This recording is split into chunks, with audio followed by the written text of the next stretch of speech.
Hello, and welcome back to Book Critique. My name is Imogen, and today I wanted to talk about something that really annoys me. Misquotations on the internet. I see it all the time, and since I've kind of been aware of it, it's just driven me further and further into insanity, so I wanted to talk about it with you guys today. So I have a couple of quotes lined up that have kind of bugged me the most, and I wanted to give like a little backstory on, why this happens, how this happens, and why it's important to do research before we just repeat something. So the first one that I wanted to talk about was Hemingway. Hemingway is an author that is misquoted a lot, to the point that it's kind of a joke online. There's actually a book by Garson O'Toole, I hope I'm saying that right. It's called Hemingway Didn't Say That, The Truth Behind Familiar Quotations. So I wanted to link that in the description below on Amazon. If you find the subject interesting, you might want to check that out. The quote that kind of got this all started for me was actually one that I saw on Pinterest. It was attributed to Hemingway, and it said, "We are all broken, that's how the light gets in." And I liked it. I pinned it onto my little quotations board, but then afterwards I thought about it, and when I read A Farewell to Arms, I remembered the very famous quote by Hemingway, and this didn't seem to have a place in that. So I started doing some digging, and it wasn't something that Hemingway said. And I found a really cool article on how this misquotation came about. Cohen's anthem says this: "Ring the bells that can still ring, forget your perfect offering. There is a crack in everything. That's how the light gets in." Which is beautiful on its own, right? That's just fantastic. And then, of course, there's the quote by Hemingway in A Farewell to Arms: "If people bring so much courage to this world, the world has to kill them to break them. So of course it kills them. The world breaks everyone, and afterward many are strong at the broken places. But those that will not break it kills. It kills the very good, and the very gentle, and the very brave impartially. If you are none of these, you can be sure it will kill you too, but there will be no special hurry." You can see the similarities in these two quotes and how people might have kind of started to mash them together, but it makes me wonder, who was the first person to mash it? Were they just coming up with their own thing that was inspired by these, and then people just kind of thought it was Hemingway?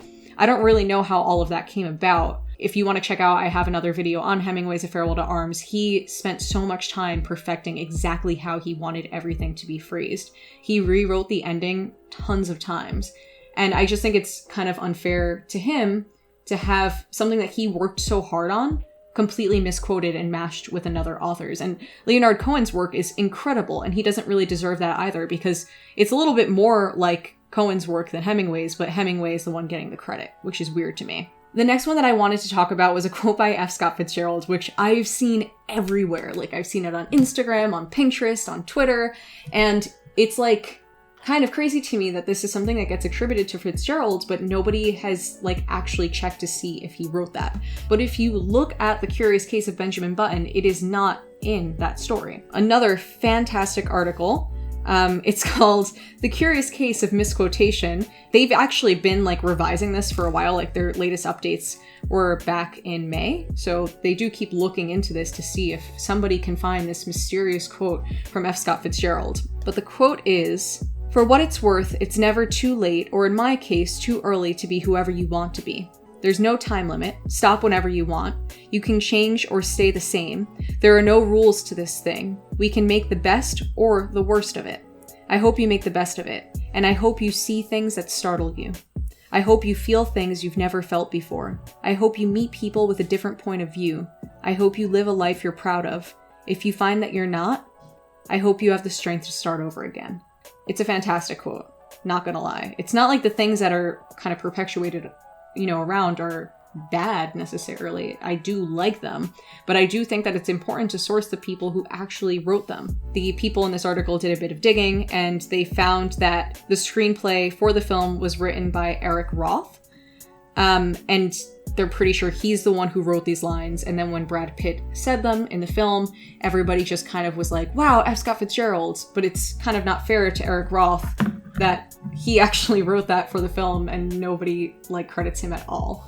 So great job, Eric Roth. You did it. And I think that's a pretty common thing that happens. If something's written in the film, people assume that it's in the book that the film is based on. This is one that I noticed with Prisoner of Azkaban by J.K. Rowling.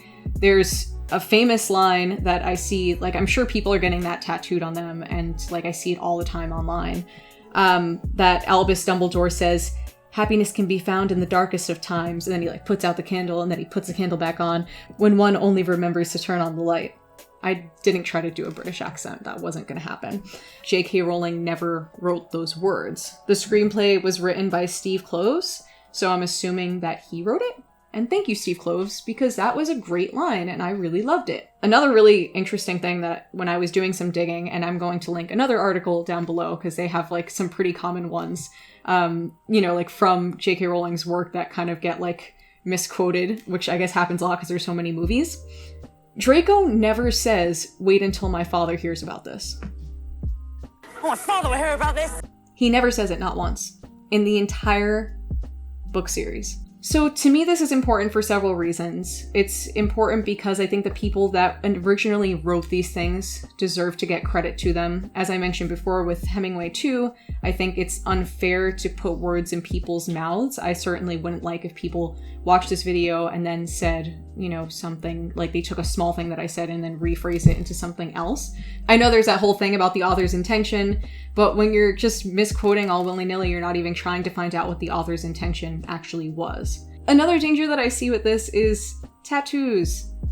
People get tattoos of these quotes. They just see them online and then they put them on their body forever. That's so scary. Like, if I had a misquote on my body, I would be super, super annoyed.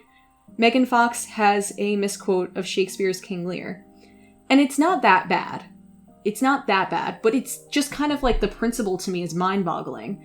That like Shakespeare never said exactly what you're saying he said. And that's why I kind of just wanted to like make this video and let everyone know like there are some really big things that we all say that we think came from certain people that they might not have. So you really should do a little research before you get a tattoo, or just kind of perpetuate it in general on social media in any form, because that's just kind of sad that people's voices are getting lost among all of the other voices.